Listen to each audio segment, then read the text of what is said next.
ایک شخص کی بہن فوت ہو گئی. جب اسے دفن کر کے لوٹا تو یاد آیا کہ رقم کی تھیلی تو قبر میں گر گئی.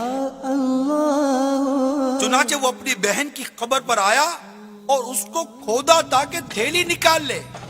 اس نے دیکھا کہ بہن کی قبر میں آگ کے شعلے بھڑک رہے ہیں. چنانچہ اس نے جوتو قبر پر مٹی ڈالی اور غمگین روتا ہوا ماں کے پاس آیا اور پوچھا پیاری امی جان میری بہن کے اعمال کیسے تھے؟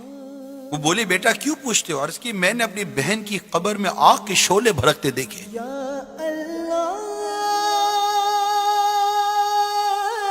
یہ سن کر ماں بھی رونے لگی اور کہا افسوس افسوس 100 کروڑ افسوس. تیری بہن نماز میں سستی کیا کرتی تھی؟ نماز قضا کر کے پڑھتی تھی. ہم لوگ سستیاں کرتے ہیں. ایسے احساسات پیدا ہی نہیں ہوتے کہ اگر میں اسی طرح نماز قضا کرتا ہوا گناہ کرتا کرتا میں مر گیا میرا بنے گا کیا؟ اگر مجھے قبر میں ڈال دیا گیا اور قبر کی دونوں دیواریں مل گئی اور میری پسلیاں ٹوٹ کر ایک دوسرے پیوست ہو گئی میرا بنے گا کیا؟ کس کو پکاروں گا؟ کون سنے گا؟ اللہ ناراض ہو گئے اس کے حبیب روٹ گئے مر جائیں گے.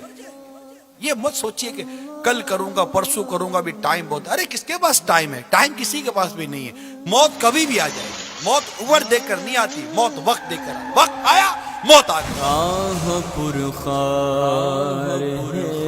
ارے موت سے پہلے مان جائیں ہم لوگ. آنکھیں بند ہے کھولو اپنی آنکھیں اس سے پہلے کہ موت ہماری آنکھیں بند کر دے. آنکھ کھول لیجیے.